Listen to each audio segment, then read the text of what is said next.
Boa tarde, tudo bem com vocês? Nós temos 3 especialidades que dá para fazer assim numa sequência em nosso manual de especialidades. 2 eu vou passar hoje à tarde para vocês e a próxima tem essas 2 como pré-requisito, então já estamos no embalo para fazer a próxima que será sobre criacionismo. Hoje teremos 2 especialidades, fósseis e dinossauros. Como os assuntos estão bem relacionados, eu creio que dá para a gente fazer de uma vez só. O manual ele traz uma parte prática também, ok? Depois a gente conversa sobre isso. Uma dessas partes, por exemplo, é fazer uma coleção, um arquivo, uma pesquisa sobre 10 tipos de dinossauros. Fazer um resuminho sobre cada um deles, sobre o comportamento, o que os pesquisadores já sabem sobre eles. E outras coisas mais que estão no manual a gente pode conversar num outro momento. Aqui nós vamos passar a parte teórica. Essa palestra também está sendo gravada para benefício de outros clubes de desbravadores pelo país aí que quiserem depois aproveitar esse conteúdo, tá bom? Mas vamos começar aqui então pela... sim, eu quero mostrar algumas coisinhas rápidas aqui sobre lugares por onde eu já passei, algumas expedições científicas das quais eu já participei. Em 2016, eu estive com um grupo de pesquisadores lá em Galápagos. Galápagos é um arquipélago que pertence ao país Equador, fica mais ou menos 1000 quilômetros mar adentro, ok?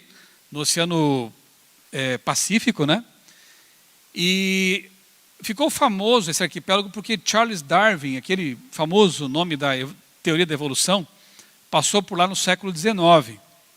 E nós estivemos em algumas ilhas, inclusive, que Darwin visitou lá bastante tempo antes. Ali tem tartarugas gigantes, tem uma placa que só existe num lugar do mundo, ali. Você não vai ver essa placa em outro lugar do planeta. Por quê? Ela diz, pare, tartarugas cruzando a rua, atravessando a rua. Então você tem que ir com muito cuidado se estiver de carro, porque de fato ali é uma fazenda que abriga dezenas e dezenas de tartarugas gigantes próprias de Galápagos, arquipélago de Galápagos. Galápagos vem de uma palavra em espanhol, quer dizer sela de cavalo, porque as tartarugas de lá, elas parecem realmente uma sela de cavalo, né? Para os espanhóis pareceu isso aí, então ficou o nome Galápagos. Aqui, nós voltamos então em 2020,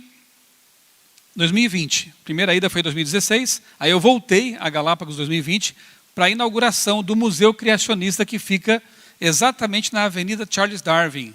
Olha que interessante.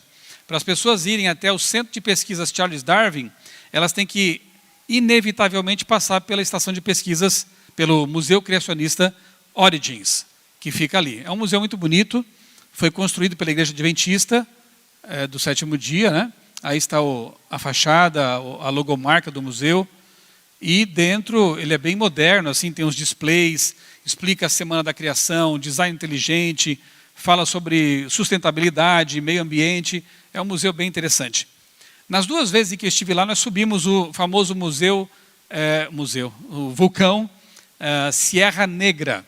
São algumas horas de caminhada, e a gente chega ali ao topo, uma vista deslumbrante. O que está atrás de mim ali é uma caldeira vulcânica.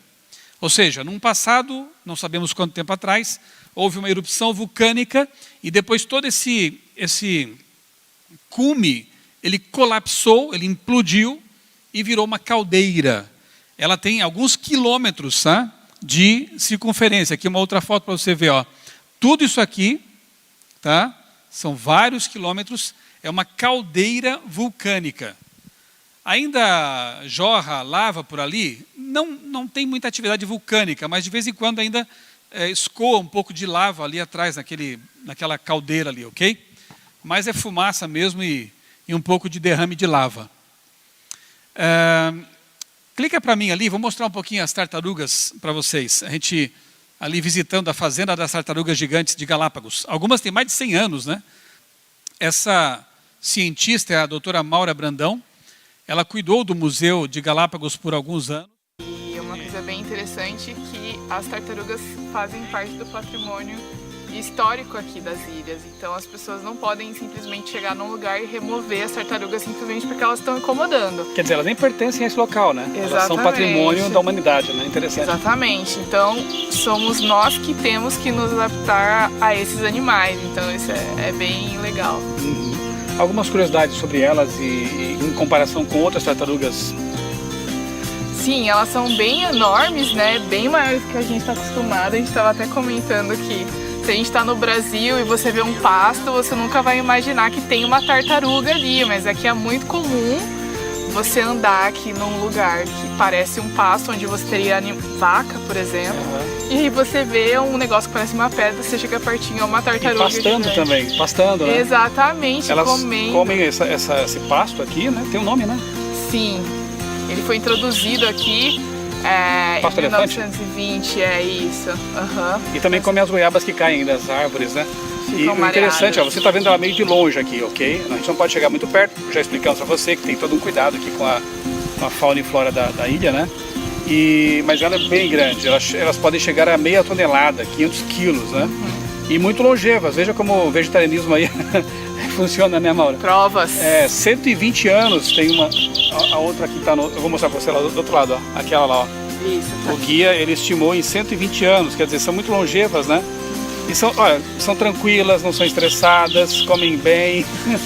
Então, aí que bacana, ó, 3 aqui, ó, olha, eles brindaram aqui, ó. Muito louco, querem participar do vídeo? Muito legal. Bonitinhas, né? É uma experiência realmente, assim, fantástica. Poderíamos até tocar nelas, mas ali eles pedem para que não ponham a mão, não toquem nos animais. Eles são muito mansos, estão acostumados com a presença humana ali de turistas, mas aí para evitar que, por exemplo, um protetor solar que você coloca, de repente pode fazer mal para o bichinho, né? Então a gente tem que ficar pelo menos uns 2 metros de distância de todos eles. Iguana também, a gente chega perto ali, elas não têm medo da gente. Outra coisa legal que a gente visitou foi os túneis de lava. São de uma época em que houve erupções vulcânicas na ilha, aí a lava vai derretendo tudo por baixo, depois ela sai do outro lado e deixa um túnel para trás. São esses túneis de lava aqui, e a gente atravessou alguns deles. Eu vou passar aqui esse vídeo. Pode clicar, só para vocês verem como é que é uma iguana. Elas têm assim, 1,5 metro até, né? Pode parecer meio assustadoras, mas são bem mansas. E essas iguanas negras são inclusive vegetarianas. Elas comem alga. Só lá em Galápagos tem essa espécie de iguana, que é a iguana negra que come algas. São bem mansas porque também estão acostumadas com o ser humano. E eu fico pensando como vai ser o céu, né? Porque lá também os animais não terão mais medo da gente. Esse último vídeo aí de Galápagos foi um pedido que eu fiz para Deus. Eu tinha mergulhado várias vezes lá, feito flutuação, mergulhado em meio de peixes, mas não tinha visto ainda uma tartaruga marinha de perto. E eu pedi para Deus, era o último dia, antes de voltar para o Brasil.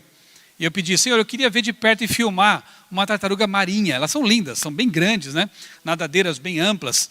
E não é que Deus atendeu a minha oração? Olha o vídeo aí. Eu filmei essa tartaruga aí. A princípio, ela estava se afastando, né? E eu tentei correr atrás, nadar atrás dela, mas eu não alcançava, ela é mais rápida. E ela fez a volta e parece que ela sabia que eu queria chegar perto, tirar ali, filmar, né? E ela veio na minha direção. Então foi algo assim bem legal mesmo. Aí eu cheguei pertinho com a câmera, e depois ela deu um tchauzinho e foi embora. É algo realmente maravilhoso, se você ter essa convivência de perto com os animais, sem que eles tenham medo de você. Repito, isso me faz pensar muito como vai ser a nova terra, né? Quando os animais, de novo, serão amigos, né? Nunca mais terão medo da gente e vice-versa. Outra expedição científica foi em 2018, parte desse grupo foi a Chapada do Araripe, no Ceará, e ali eu começo a falar então para vocês sobre os fósseis, porque lá tem muito fóssil. Inclusive, anote aí a informação, porque ela é bem interessante. Essa chapada fica a uns 500 quilômetros do mar, é no Agreste, lá no sertão, né, do Ceará. E ali a gente encontra muitos fósseis de animais marinhos. Não é interessante isso? Fósseis marinhos, peixes, crustáceos, aqui um camarão, ó, peixinho lá. Eu vou trazer depois aqui para vocês verem. Eu trouxe de lá um fóssil numa pedra, um peixinho, peixe marinho, né? Numa região desértica. Como entender isso, né? A gente tem uma boa explicação para isso. Inclusive está na Bíblia, né? Eles tentam entender como aconteceu uma coisa dessa, né? Solta para mim, então, nesse vídeo aí eu converso com um amigo também pesquisador e já vamos passar algumas informações. Vão anotando aí sobre fósseis.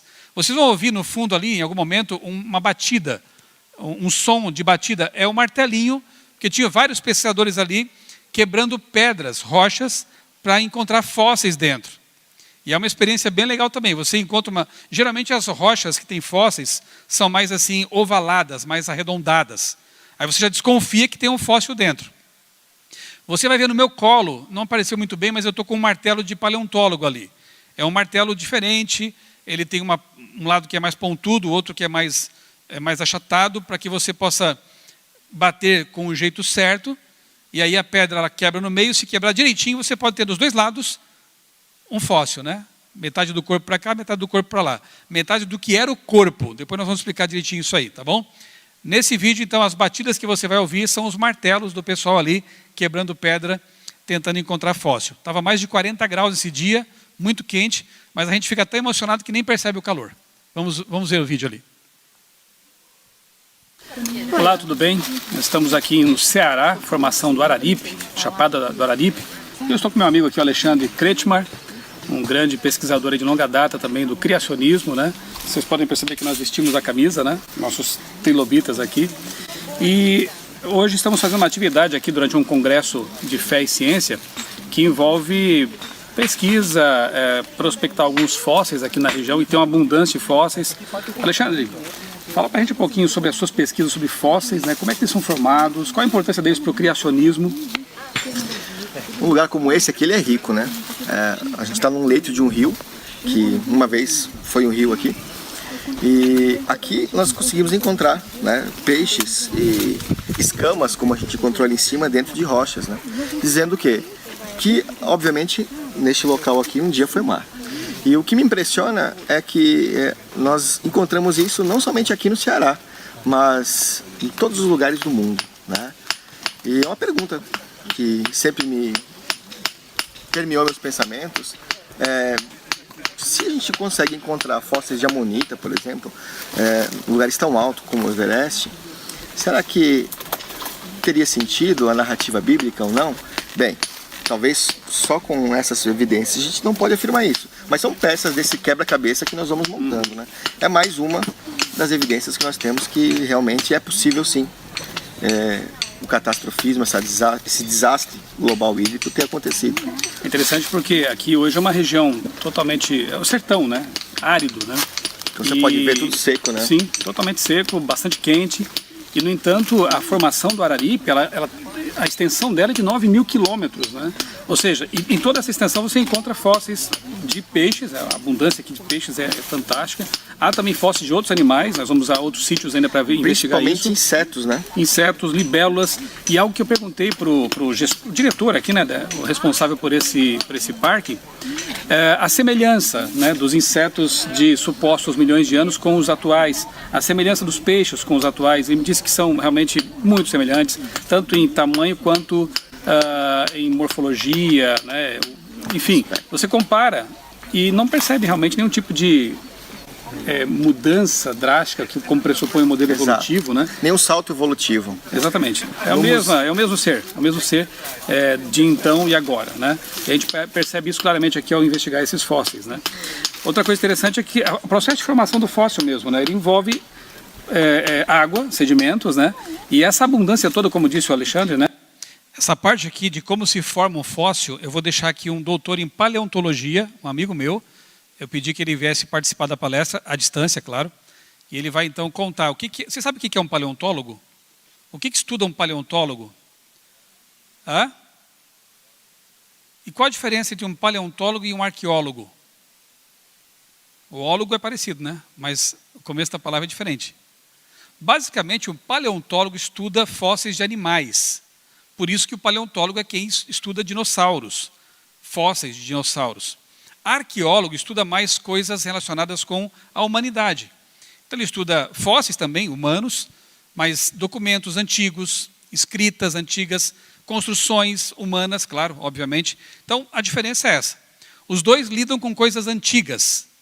Os dois vão lá para o campo de trabalho, se sujam de pó, às vezes passa esses filmes aí glamorizando, né, a profissão, mas a maior parte da profissão de paleontólogo e arqueólogo é se sujar no pó mesmo, ali cavando, né, escavando, com pá, com instrumentos que eles usam. Isso aí, então, caracteriza o trabalho de um arqueólogo e de um paleontólogo, ok?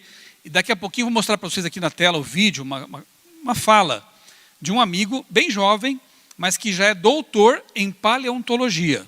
É um criacionista, ok? E ele vai explicar depois aí para vocês o que faz um paleontólogo, o que é a paleontologia. Por exemplo, imagina descobrir um animal com essa dimensão. Ali está o paleontólogo, ó, escavando com cuidado. Eles pegam ali o pincel, vão tirando o pó de cima, fotografam tudo, catalogam tudo com muito cuidado, para depois poder remover aquilo, levar para um laboratório, depois, quem sabe, colocar num museu de paleontologia. É um trabalho muito cuidadoso, muito meticuloso, certo? E se descobrem desde animais de pequeno porte até gigantescos, né? Como um braquiossauro, por exemplo. Daqui a pouco eu vou mostrar para vocês os dinossauros. Então escutem agora o que um doutor em paleontologia tem para nos dizer sobre essa profissão tão interessante. Quem sabe alguns aqui não vão ser paleontólogos no futuro, né? Dr. Danilo Oliveira. Olá pessoal, tudo bom? Eu sou o Danilo Oliveira, sou paleontólogo, estou muito feliz de poder falar com vocês hoje. Primeiro, eu gostaria de falar sobre o que é a paleontologia. Quando a gente fala sobre isso, acho que algumas imagens vêm à mente, né? Se lembra de dinossauros e coisas assim. Inclusive, vim todo temático, né? Com a camiseta de dinossauro. Mas a paleontologia, vamos analisar um pouquinho ela melhor. O significado da palavra paleontologia é o estudo da vida antiga. Ou seja, a paleontologia é um ramo da ciência, uma parte da ciência que estuda criaturas, organismos que viveram no passado do nosso planeta, sejam eles já extintos ou criaturas que encontramos nos fósseis, mas estão vivas até hoje.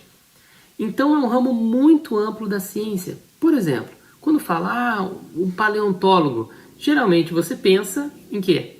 Esse cara estuda dinossauros. Ou quando falamos de paleontologia, falamos, é o estudo dos dinossauros. Também. Mas é muito mais amplo que isso, pois fósseis nós encontramos de diversos tipos, né? Por exemplo, encontramos fósseis de animais, sejam terrestres, sejam aquáticos, encontramos fósseis de plantas, de insetos, sejam de criaturas, como eu falei, já extintas, como dinossauros, ou até criaturas que estão vivas até hoje, como um sapo, uma estrela do mar, uma samambaia, uma mariposa, e etc. Né? Fósseis de tantas criaturas diferentes. Então é um ramo da ciência que é extremamente amplo e envolve muito estudo tanto da parte da biologia quanto da geologia. E já eu vou explicar mais o porquê disso. Mas é isso que precisamos entender. Quando estamos falando de paleontologia, nós estamos falando de uma janela para o passado da nossa história. Um modo de estudar como foi a história do planeta Terra, a história da vida aqui. Que dicas será que os fósseis têm para nos dizer de como foi o passado e o que aconteceu aqui? É isso que a paleontologia vem desvendar. Ora, mas um paleontólogo criacionista que acredita na Bíblia, que acredita no dilúvio, sim, isso existe. E não são poucos. No meu blog criacionismo.com.br, eu coloquei lá uma relação com os contatos, e-mails inclusive. Se um dia você quiser entrar em contato com um paleontólogo adventista, criacionista, existem pesquisadores nessa área que estão aí a campo, pesquisando, publicando artigos, enfim, né? O Danilo, o Dr. Danilo, é um desses pesquisadores aí. Ele falou ali sobre fósseis. E os paleontólogos, arqueólogos também, mas mais os paleontólogos que lidam com animais, né? Eles investigam, analisam, estudam, desenterram fósseis. O que são fósseis? Essa pergunta é crucial para essa especialidade. Vamos lá? O bicho morre, ou então ele é morto, né? Como veremos aí quando falar dos dinossauros daqui a pouco. por uma onda de lama. Ele é sepultado debaixo de sedimentos, de lama. E tem que haver água no processo. Não é debaixo de areia solta, porque ali não fossiliza. Tem que ser debaixo de lama. Com o tempo, aquilo que era o corpo, pode ser uma árvore também, como ele disse, pode ser uma folha, né? Geralmente tem que ser um animal com corpo duro, com esqueleto. Porque se for um animal tipo uma água marinha, né, não tem como preservar alguma coisa ali. Se uma folha muito delicada, também se decompõe, né? Então, geralmente, o que fica preservado é mais o esqueleto mesmo. Embora, se for uma boa fossilização, até as partes moles, tenras, acabam sendo fossilizadas. E é com base nessas descobertas que os cientistas e depois o pessoal de Hollywood vai imaginar como era a pele do bichão. O tamanho dá para saber porque pelo tamanho do fóssil você sabe o tamanho, né, óbvio. Mas a cor, o som que ele emitia, essas coisas mais aí são imaginação. Eles talvez discutem ali um crocodilo, um dragão de Komodo e fazem algumas associações e aí põe lá no Jurassic Park o animal gritando, né, urrando, mas ninguém sabe se o som era aquele mesmo. Outra coisa, será que o Tiranossauro Rex tinha penas? Hoje já há umas propostas aí de artistas que trabalham com isso, né? Até porque já acharam fósseis com penas, com plumagem. Alguém fez uma experiência.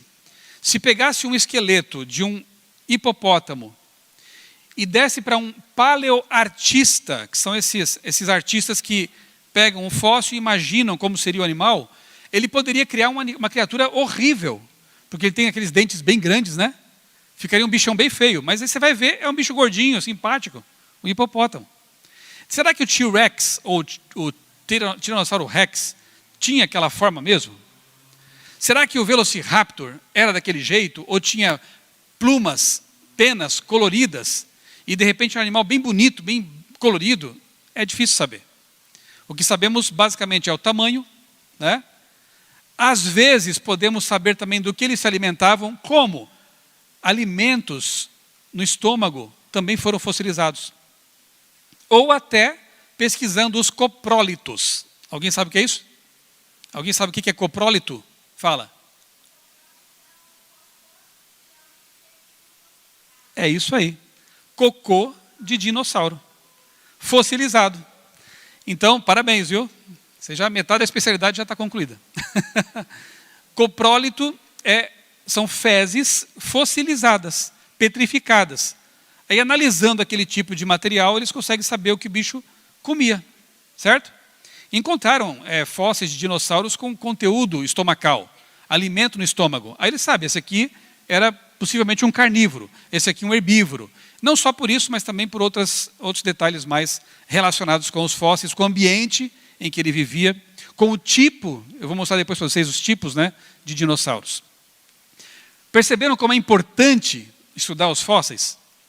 Dá para descobrir um monte de coisas analisando essas coisinhas aí. Por exemplo, aqui na tela estão os trilobitas. Trilobitas eram artrópodes marinhos, hoje extintos. Muito provavelmente já extintos mesmo, né?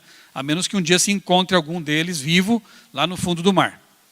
O que acontece? Quando o bicho morre, ele é sepultado por lama, com o passar do tempo, o material que era orgânico, pele, os órgãos, certo? Orgânico, que era vivo, vai sendo mineralizado.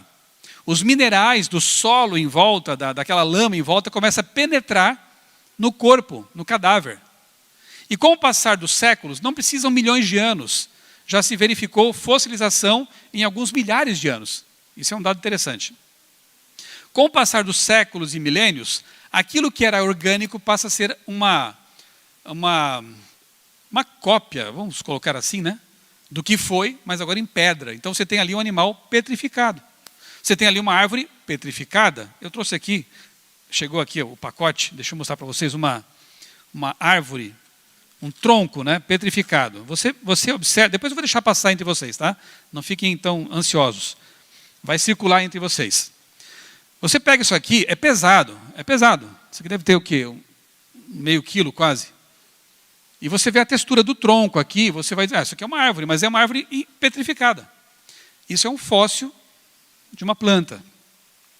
Detalhe, isso aqui foi encontrado numa região que não tinha coníferas, que são os pinheiros, né? É uma árvore que foi deslocada para um local agreste, não cresce lá. O que quer dizer que ela foi transportada por água, numa catástrofe hídrica de grandes proporções, porque deslocou muito material vegetal, não daquele local. Isso é interessante. Depois eu vou mostrar os outros fósseis ali de animais também. Então, resumindo, fóssil é uma impressão, pode ser o próprio cadáver que virou pedra, petrificou, pode ser uma marca que ele deixou ali, uma pegada, pode ser que ele imprimiu, de repente o bicho, vamos supor que um dinossauro esmagou um bicho ali e saiu, né? Na lama ali, e depois foi coberto por mais lama, o bicho ficou por um tempo, depois foi arrancado dali, ficou a impressão dele, quase como um carimbo. É um fóssil. Só que não do corpo em si, mas da marca que ele deixou ali, certo? Tem tipos diferentes de fósseis, né? Eu vou depois mostrar aqui para vocês algumas diferenças. Vamos ouvir um pouquinho mais aqui o Dr. Danilo, paleontólogo criacionista, falando sobre o assunto. Muito bem, agora vamos falar sobre fósseis, o que eles são e como foram formados.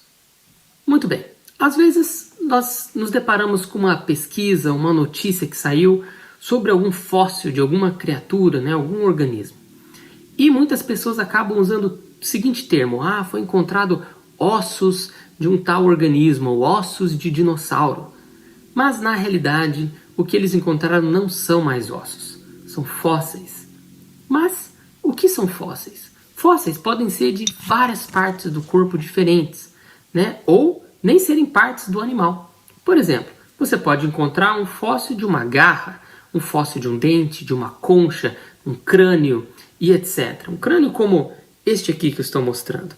Esse aqui não é um fóssil de verdade, é apenas uma réplica, né? Ele é de plástico, mas está imitando o verdadeiro, um crânio de Tiranossauro Rex, que obviamente seria muito maior do que esse aqui. Então você pode encontrar fósseis da parte do organismo, ou também fósseis que não são mais do organismo, ou não fizeram parte. Por exemplo, você pode encontrar fósseis de pegadas de alguns organismos. São restos que foram deixados, mas que não fazem parte dele, mas também são fósseis. Você pode encontrar também o que são chamados de coprólitos, que no fim das contas é fezes de algum animal e que foi fossilizado. Ou seja, são várias, sejam partes ou restos de qualquer organismo que viveu no passado, seja animal, planta ou etc. Ok, mas o que aconteceu com essas partes ou com esses restos? Primeiramente, um animal, quando morre, ele é soterrado, ele passa por vários processos para que ele possa ser preservado. Se ele é deixado na natureza, como a gente observa aí, ele vai acabar se decompondo e também, ou às vezes sendo comido por outros organismos, se despedaçado todo e dificilmente vai se preservar. Fossilização não é um processo comum. Ok, o que acontece? Então esse organismo, vamos supor esse tiranossauro, morreu. E eles geralmente, para serem fossilizados, precisam morrer na água ou próximo da água. Por isso, em imagens de livros que falam sobre fósseis, você observa que eles morrem perto de um rio, perto de um lago, ou dentro da água, ou numa região pantanosa, exatamente para que o processo de fossilização possa acontecer. E como ele acontece?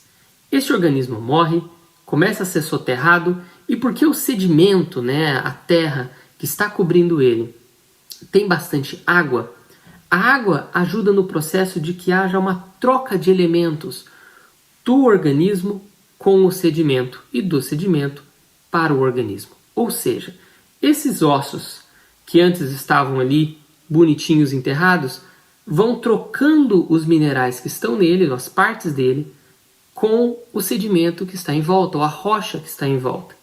E daí os minerais que estão ali no sedimento entram e tomam conta ou substituem o organismo. Ou seja, o que é encontrado no final é basicamente uma rocha, É um fóssil porque ele está replicando o que era o organismo. Mas se você pegar, você tocar nele, ele não é mais um osso, mas sim duro como uma rocha. e tem os minerais da rocha que estavam em volta dele. Então, quando a gente fala, encontraram ossos de dinossauro, não é bem assim. Porque os ossos, no fim das contas, não estão mais lá. Já foram substituídos. Então, os minerais agora estão no formato daquele osso e basicamente reconstruindo o que era uma vez um organismo vivo. Nada como ouvir um especialista, né? Explica bem melhor. Isso aqui, ó, é um fóssil, ok? Pertenceu a um organismo vivo, a um ser vivo. Só que o que eu tenho aqui agora é pedra, porque como ele explicou, e eu expliquei um pouquinho também antes dele, mineralizou. Aquilo que era orgânico se transformou em pedra, porque os minerais em volta foram penetrando. Você consegue imaginar de que bicho foi essa... Que parte do corpo é isso aqui? Alguém arrisca? Portanto, é uma vértebra, né? Perfeito. Pertenceu à coluna vertebral de algum animal. Agora vamos lá, pergunta mais difícil. De que animal? Alguém arrisca? Tá, eu já vou eliminar aqui uns candidatos. Não era réptil. Não era réptil, portanto não era dinossauro. Era um outro bicho. Alguém arrisca? Micael não pode, ele já sabe. Ele vê isso aqui lá na minha biblioteca todo dia. Você quer arriscar? Eduardo, fala aí. Você, baleia? Não. Vou dar mais uma dica que vai eliminar mais um monte. Não era marinho, era terrestre. Mamute? Não. Nem elefante. Quem falou preguiça? Acertou. Bicho preguiça. Mas peraí, bicho preguiça?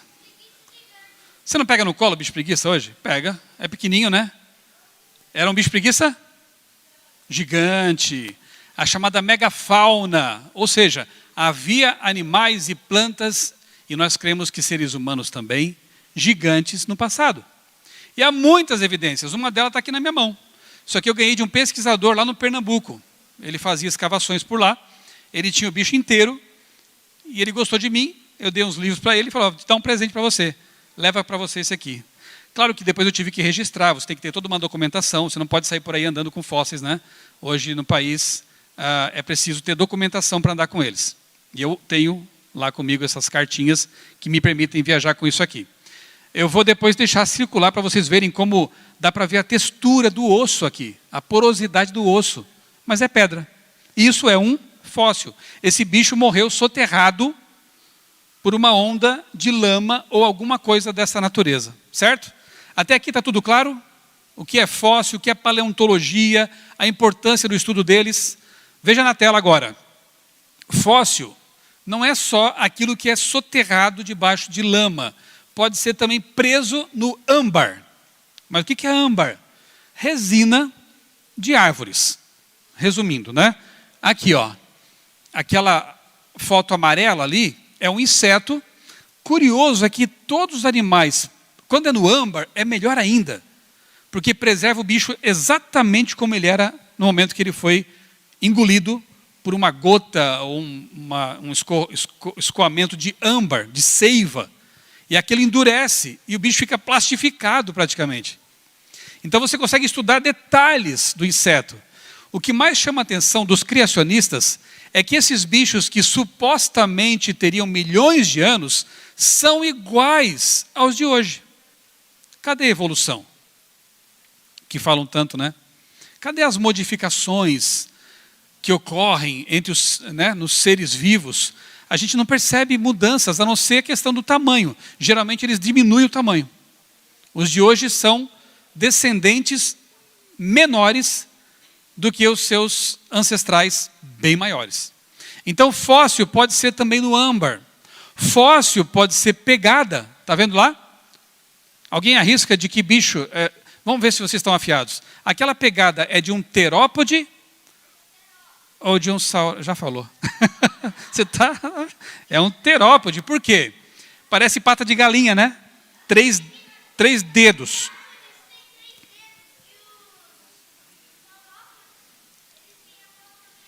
Meio arredondada, tipo quase um elefante com unha, né? É grande, bem grande. Depois eu vou mostrar uma foto aqui, que eu vi no Museu de História Natural. Eu estou do lado de uma pegada de um Tiranossauro Rex. Vocês vão ver que é bem maior, né? Então ali, ó, aquela pegada é um fóssil. O bicho não está mais ali, mas deixou uma impressão. Então, uma pegada fóssil. Aquela lama petrificou. Lá em cima, aí sim, um mamute. Só que ele foi congelado. É um fóssil dentro do gelo, de uma imensa barra de gelo. À medida que as geleiras estão descongelando, estão aparecendo animais que ficaram presos lá por milhares de anos. Estão encontrando carcaças também de animais congelados, porque o gelo vai derretendo, talvez até por causa do aquecimento global aí. Oi? Não, aí a gente crê que houve sim uma era do gelo. Não como os evolucionistas creem. Eles creem que foram 3 glaciações, era do gelo. Nós cremos que foi uma pós-dilúvio. As condições do mundo, de temperatura e tudo mais, mudaram tão drasticamente que boa parte daquela água, porque isso é interessante, as águas dos polos são a água lá é doce, não é salgada. De onde veio essa água doce que congelou? Interessante, né? E é lá, nesse chamado permafrost, essa água doce congelada, que estão encontrando fósseis, mas aí bem preservados, porque estavam congelados, de animais como os mamutes, por exemplo, e outros mais também. Olha ali, ó. Existem somatofósseis, isso faz parte da especialidade. Eu conferi toda ela e tem perguntas ali que eu estou soltando aqui as dicas no meio, vá pegando aí, né? Somatofósseis e iquinofósseis. Somato vem de soma, soma no grego é corpo. Olha aí. Ele tem uma doença psicossomática. É uma doença psicológica que afetou o corpo. Psicossoma. É legal ficar pensando na origem das palavras, né? De onde que elas vêm, como é que elas se juntam, né? Somatofóssil. Então é um fóssil de um corpo inteiro que foi fossilizado. É isso aí. Ou parte de um corpo também, né? Uma pata, uma cabeça, um corpo inteiro. Somatofóssil, um fóssil de uma parte que está ali.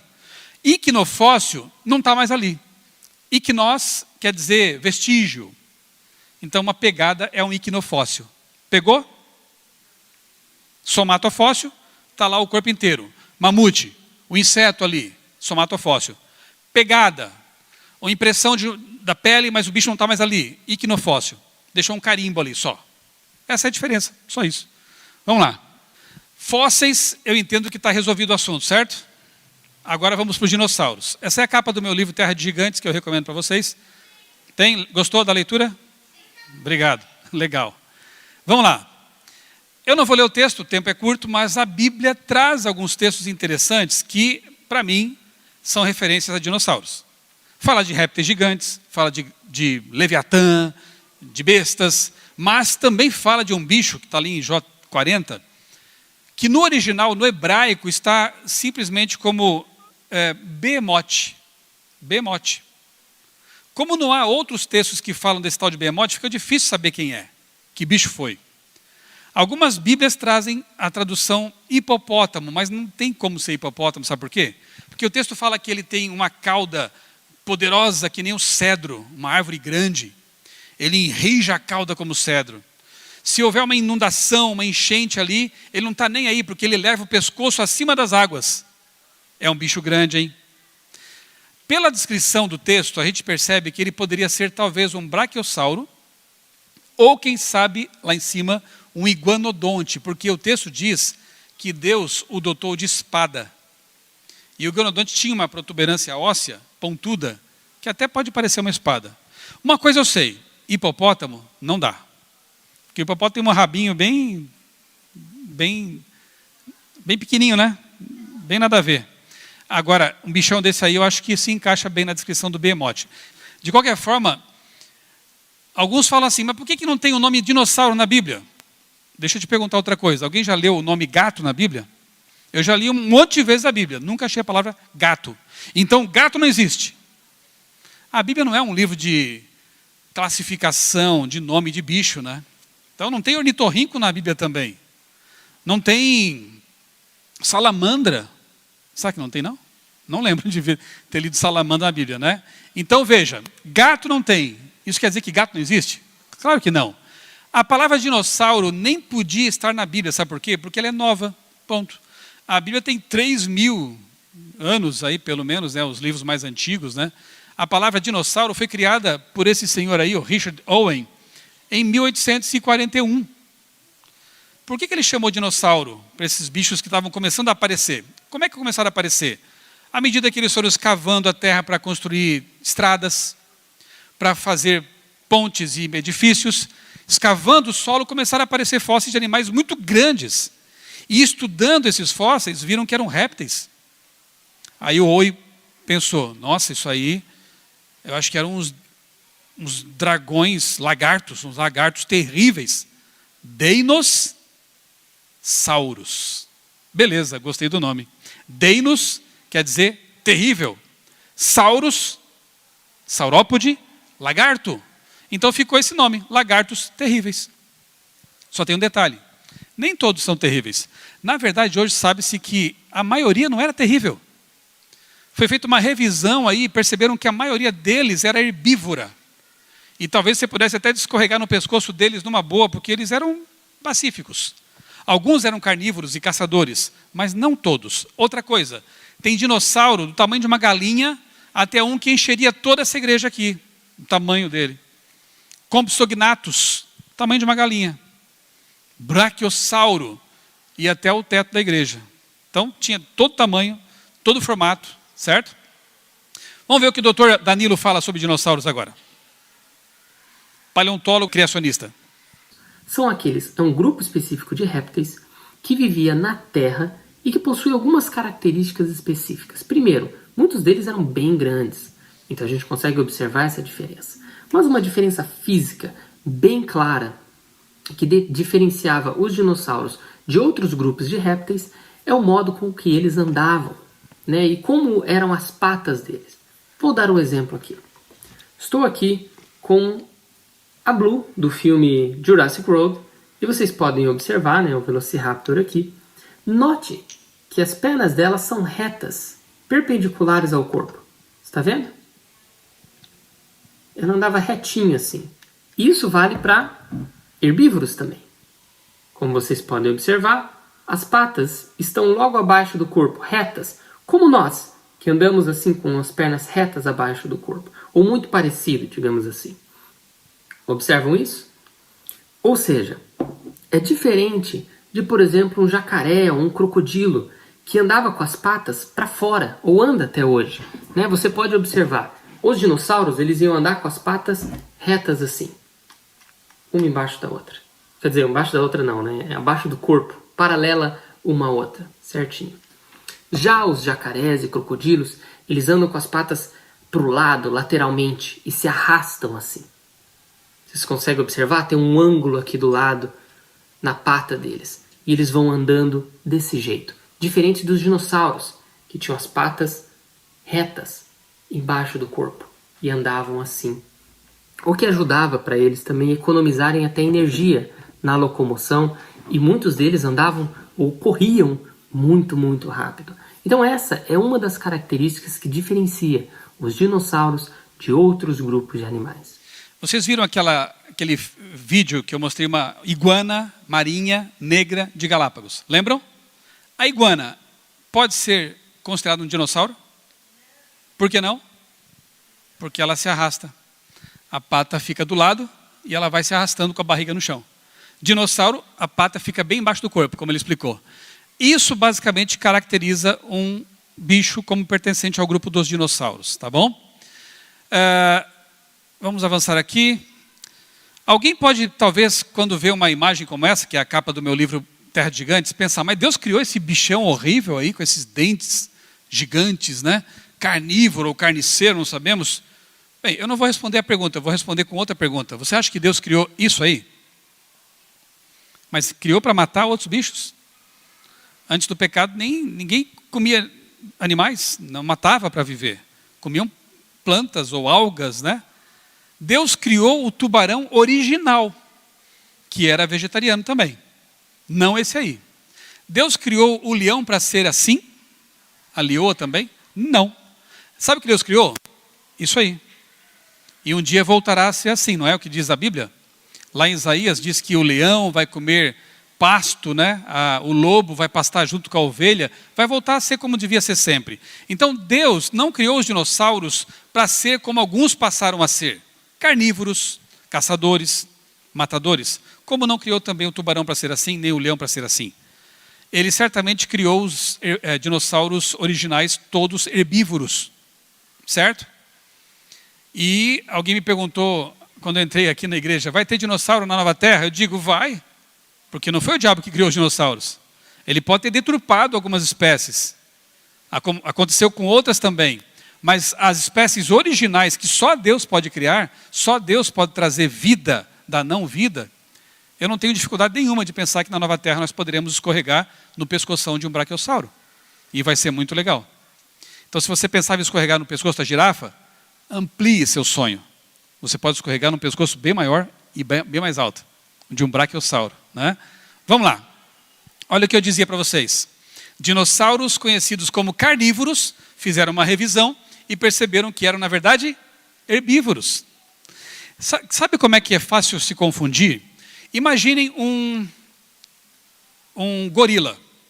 Estão pensando no gorila?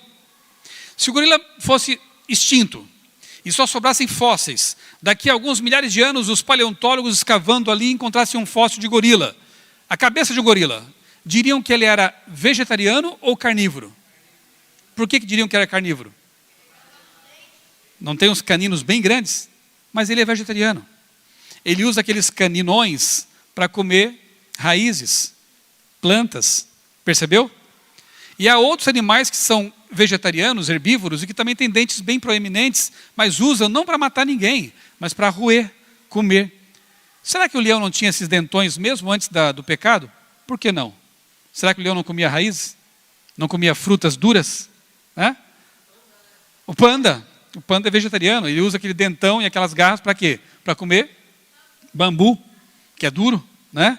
Então, uma revisão mostrou que muitos dinossauros tidos como carnívoros, na verdade, eram herbívoros, ok? O que aconteceu com eles? Existem algumas propostas, né? No lado evolucionista, existem várias teorias. Cerca de 50 hipóteses foram propostas para a extinção dos dinossauros. A que mais fez sucesso e até hoje é aceita é a de que um meteoro teria caído lá no México, no Golfo do México, em Yucatán, e de fato tem uma cratera de 300 quilômetros de diâmetro lá, muito grande. Houve realmente um impacto ali terrível, mas não foi só lá. Na verdade, há mais de 200 crateras de impacto no planeta. Em algum momento da história, houve um grande bombardeamento aqui no planeta. Na Lua, tem muito mais, porque lá não tem água, não tem chuva, não tem vento, não tem erosão. Na Terra, deveria ter muito mais crateras de impacto, mas com o tempo elas foram sendo apagadas pela erosão que há no planeta Terra. A atmosfera está aqui, tem ventos, tem tudo, né? Chuvas e etc. Então, houve realmente um bombardeamento na Terra. Para os evolucionistas, esse impacto aí teria levantado muito sedimento, muito pó, que obscureceu a atmosfera. O mundo entrou numa era glacial, aí sim era glacial, segundo a ótica evolucionista, né? E, curiosamente, os dinossauros se extinguiram. Espécies mais fracas continuaram vivas. Não parece explicar muito bem o que aconteceu. Além do que, como eu já falei para vocês, fósseis de todo tipo de animal, incluindo dinossauros, são encontrados em todo o planeta. Na Austrália, na China, no Brasil, na Argentina. Tem um bichão aí que é chamado argentinossauro, e não é piada, é verdade. Foi encontrado lá, deram o nome de argentinossauro. Então, fósseis, eles se formam debaixo de lama. Porque se o animal morresse com falta de comida, ou por doença, ou qualquer outra coisa, o corpo ficaria exposto e ele ia decompor, ou ia ser devorado rapidamente. Então, para o animal ser preservado, tem que ser sepultado sob lama, já vimos isso. E a gente encontra fósseis desses bichos em todo o planeta. A explicação evolucionista é de que sempre há um riozinho por perto. Então, o animal morreu, houve uma enchente naquele mesmo período, porque não pode ficar muito tempo exposto, né? A enchente do riozinho trouxe lama e cobriu o cadáver.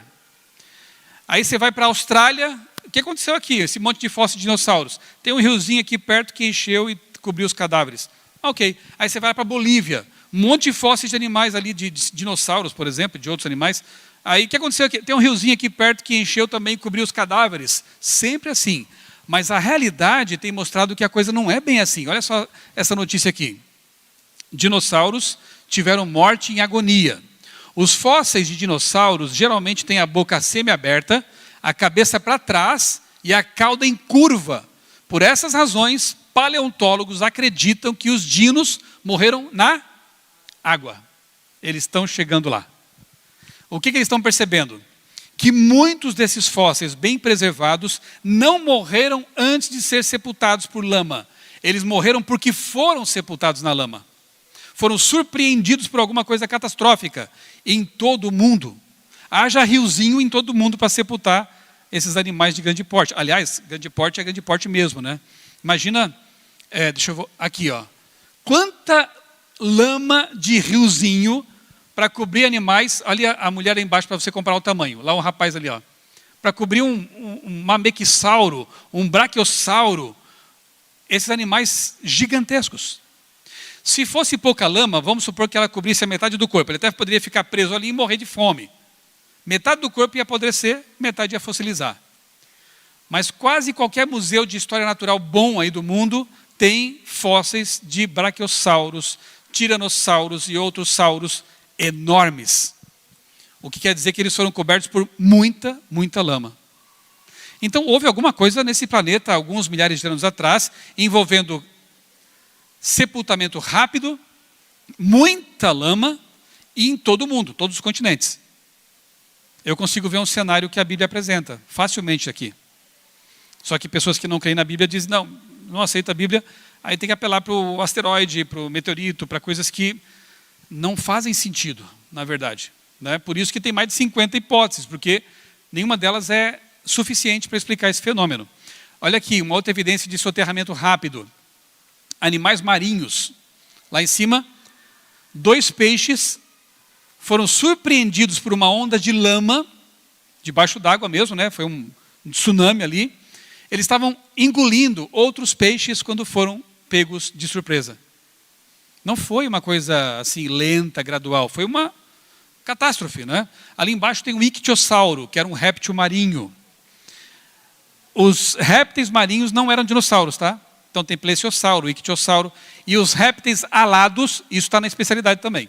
Répteis alados como pterossauros, pteranodonte, também não são dinossauros. São só répteis alados. Também se extinguiram com o tempo. Então aqui o ictiosauro dando à luz, está vendo lá? O bichinho saindo, dando à luz, na hora que foi sepultado por uma onda de lama. Tudo leva a crer que foi uma coisa catastrófica e rápida. E aqui, os herbívoros, né, sempre são maiores, para você comparar com o elefante africano, que é o maior mamífero terrestre atualmente. Compare com o camarasauro, o diplodocus, a apatossauro e o mamequisauro. Pensa quanta planta esses bichos comiam por dia. Toneladas. Se vivessem hoje, seria um problemão para nós.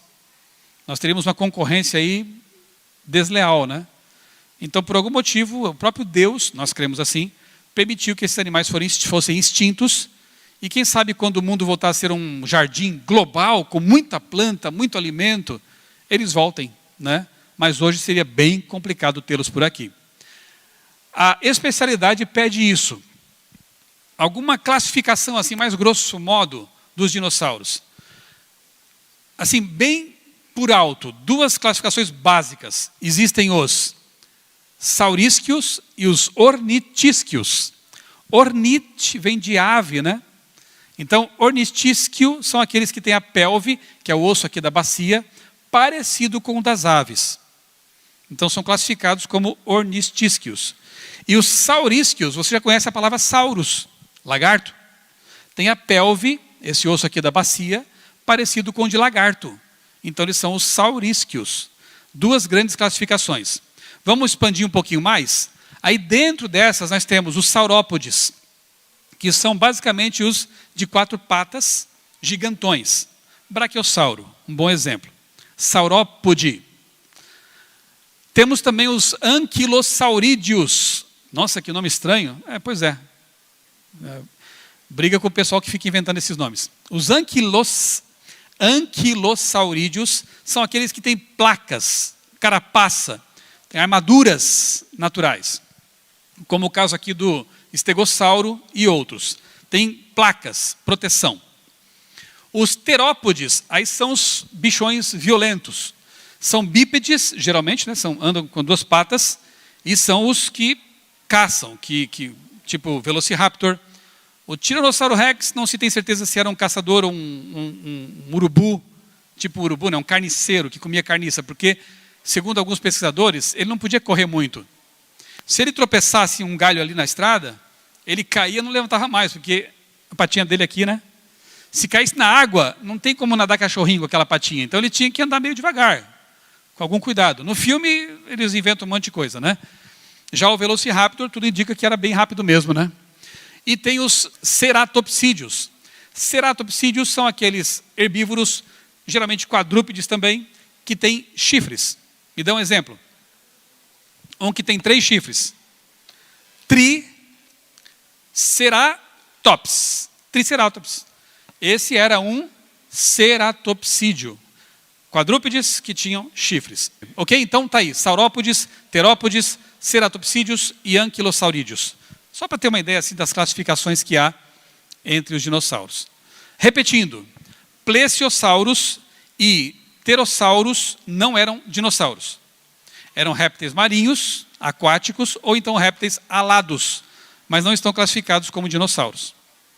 Que, como já vimos, eram aqueles répteis que andavam com as pernas, né, com as patas bem retas, tipo a gente assim, né?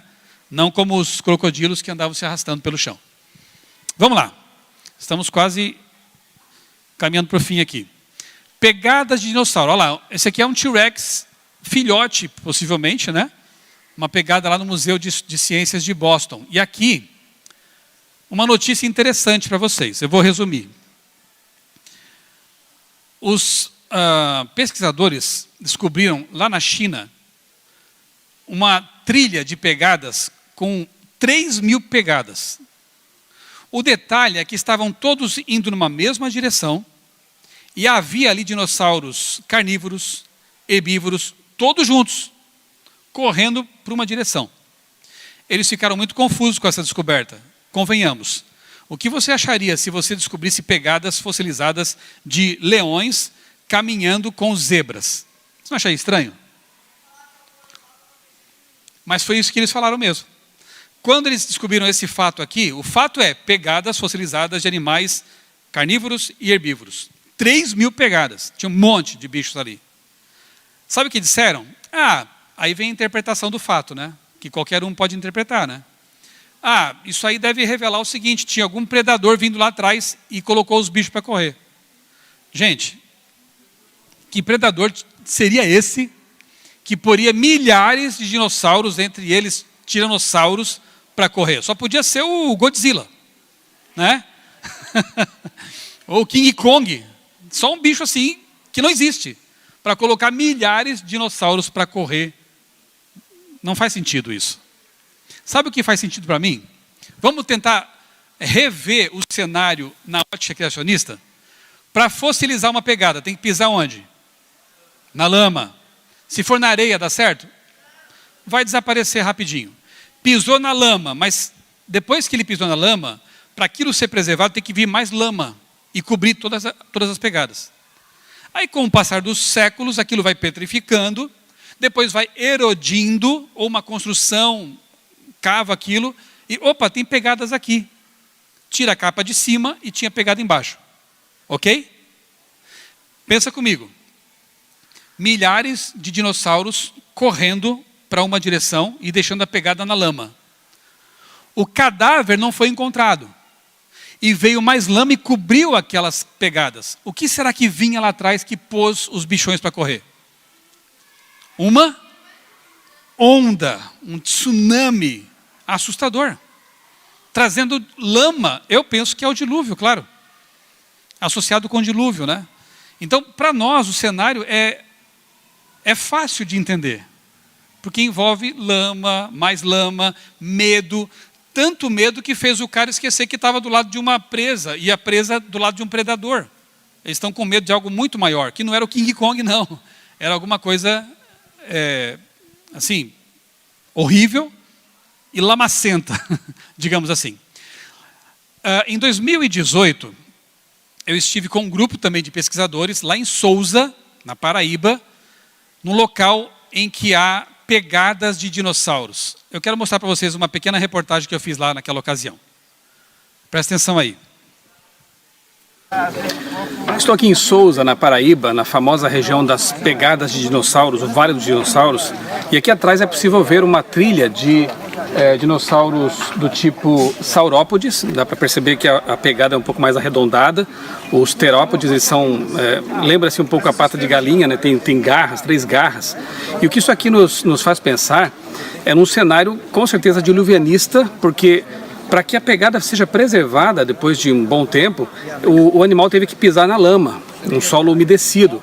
E em seguida uma nova quantidade de sedimentos tem que ser transportada para que aquelas pegadas sejam cobertas, porque do contrário, se ficassem expostas de toda maneira, a erosão, mais chuvas, as intempéries acabariam desgastando aqueles rastros e eles desapareceriam. E quando eu vejo uma trilha como essa, me lembro de uma notícia que circulou um tempo atrás pela BBC, de um rastro, né, de pegadas de dinossauros, mas bem mais do que isso aqui, cerca de 3.000 pegadas de dinossauros, e ali havia animais herbívoros, carnívoros, todos apontando numa mesma direção, como se estivessem realmente fugindo talvez de alguma coisa. Mas o interessante é que a interpretação dos paleontólogos, naturalmente que evolucionistas na época, foi de que foram 2 cenários propostos. Primeiro, poderia ser uma migração em massa, o que realmente é muito estranho, porque o que fariam, né, migrando, caminhando juntos, animais que são predados por outros, né? Por exemplo, um T-Rex migrando com um iguanodonte. Não faz muito sentido, né, uma migração. Um leão migrando com uma ovelha. Então essa proposta da migração não convenceu. E a outra proposta, o outro cenário hipotético, foi de que pudessem estar fugindo de um predador. Mas aí a gente também pode perguntar que tipo de animal seria esse que poderia para correr milhares de dinossauros, né? E até a ponto de fazer com que eles esquecessem, né, suas intrigas, né, digamos assim, predatórias. Não faz sentido. E quando eu li depois alguns artigos do Dr. Ariel Roth, que foi diretor do Geoscience Research Institute por muitos anos, e ali ele explica que ele esteve em alguns locais onde havia também pegadas de dinossauros, e ele percebeu que em muitos casos esses rastros apontam uma fuga para cima. Eles estavam fugindo de alguma coisa que realmente assim assustadora que vinha lá atrás, mas sempre em sentido ascendente. Que cenário a gente pode imaginar que seria mais coerente para explicar situações como essa e outras de pegadas de dinossauros? Podemos imaginar sim que havia algo assustador vindo atrás, mas não predadores ou coisa parecida, mas talvez um tsunami, talvez uma inundação em grande escala, e eles então fogem no solo já umedecido. Então, com certeza, um cenário diluvianista é uma explicação mais coerente, mais lógica para o fenômeno que a gente observa aqui em Sousa e em outras partes do mundo, que são as pegadas fossilizadas. Talvez alguém possa pensar assim, mas o que isso aqui tem que ver com o dilúvio, já que poderia ser um evento local, né? Uma inundação local, e os dinossauros teriam aqui impresso então as pegadas. O detalhe é que quando você vai aos Estados Unidos, você vai à Bolívia ou qualquer outro lugar na Europa também se encontram pegadas fósseis desse tipo. Todas elas são mais ou menos do mesmo período, chamado Cretáceo, o que nos faz pensar então que foi um evento único, global, que fez com que realmente as pegadas fossem impressas, né, em lugares que foram inundados e depois soterrados para que elas pudessem ser preservadas. As evidências mostram realmente que houve uma catástrofe global e que todas essas pegadas, essas evidências fósseis, são de um mesmo período que nós, criacionistas bíblicos, chamamos de dilúvio de Gênesis.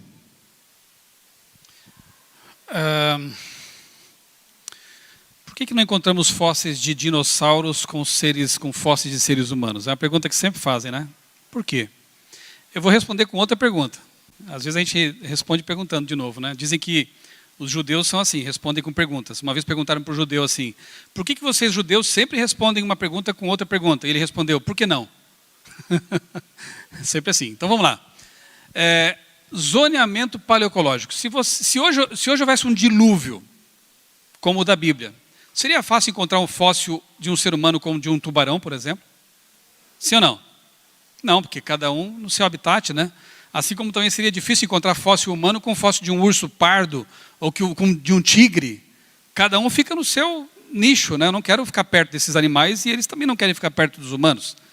Da mesma forma, no passado, o sepultamento promovido pelo dilúvio foi com nichos ecológicos, né? Isso a gente chama de de zoneamento, zonas ecológicas, zoneamento paleoecológico. Além do que, o ser humano inteligente e bem forte, bem alto como era então, conseguiu fugir para os locais mais seguros pelo tempo que ele pôde, né, evitar as águas do dilúvio, certo? Agora, uma última informação para vocês, que é muito curiosa e recente até.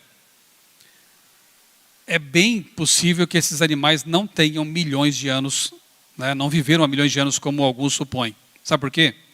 Estão encontrando, e isso está se repetindo, tecido mole em fósseis de, por exemplo, é o caso aí, Tiranossauro Rex. O que é um tecido mole? Pele, vasos sanguíneos, células sanguíneas, colágeno, é flexível. E esse tipo de material não se preserva por milhões de anos, no máximo alguns milhares de anos. E essa questão está dando uma dor de cabeça tremenda para os evolucionistas que acham que os dinossauros viveram há milhões de anos. Materiais sensíveis, como pigmentos também, estão sendo encontrados, células sanguíneas, como eu disse para vocês, colágeno, aqui sim, né? Nas penas de alguns desses animais encontraram estruturas, proteínas bastante sensíveis, que se decompõem em alguns milhares de anos. Então a coisa não é bem assim como alguns filmes apresentam, né? Como alguns pesquisadores também apresentam. E eu vou ficando por aqui então, não vou passar esse vídeo aqui, não dá mais tempo. Mas eu quero que circule, assim, e claro, se eu fosse trazer algum argumento para mim que é bastante convincente sobre o dilúvio, eu tenho vários, né? Eu tenho alguns livros escritos, quero recomendar para vocês. No livro História da Vida, eu tenho um capítulo inteiro sobre o dilúvio. Mas se eu fosse ficar com um argumento, eu ficaria com as palavras de Jesus. Assim como foi nos dias anteriores ao dilúvio, será de novo na volta de Cristo. Então ele relaciona a sua segunda vinda com o dilúvio. Se para Jesus o dilúvio foi um fato, eu fico com ele. Para mim também é. Como o nosso tempo está bem estourado, eu vou ficar aqui mais uns 10 minutos no máximo, tá bom? Depois da oração, eu vou deixar onde está aqui, onde estão aqui esses fósseis, tá? Aqui tem um peixinho lá do Araripe. Aqui também tem um outro peixe lá, marinho, lá do Araripe, no Ceará. E vou trazer para cá também esse tronco fossilizado. Vou deixar aqui em cima, tá? Quem tiver aí ainda uns 10 minutos, no máximo, poderá vir aqui e dar uma olhadinha de perto nesse material. Vamos terminar com uma oração? A especialidade envolve parte prática. Então, diretores dos clubes, peguem lá o manual, né? Não é nada complicado, mas tem lá uns requisitos mais práticos, né? Uma coleção, uma pesquisa. Aí, se eles fizerem isso, a gente pode considerar como sendo dadas essas duas especialidades. Você vai poder colocar na sua faixa ali, fóssil e dinossauro. Não vai ser legal? Então, obrigado. Vamos terminar com uma oração. Bondoso Deus, eterno Pai, nosso Criador, muito obrigado porque na natureza nós encontramos evidências que ajudam a reforçar nossas convicções de que este mundo foi criado por Ti, de que infelizmente pela desobediência humana foi necessária um recomeço por ocasião do dilúvio, mas temos a promessa de que quando Cristo voltar, 1000 anos após a vinda dele, este mundo vai ser recriado e voltará a ser aquilo que nunca deveria ter deixado de ser. O paraíso, o lar eterno dos remidos e também dos animais que serão de novo pacíficos e viverão em harmonia com os seres humanos. Dá-nos a tua paz, Senhor, uma boa semana. Nós oramos e agradecemos em nome de Jesus. Amém.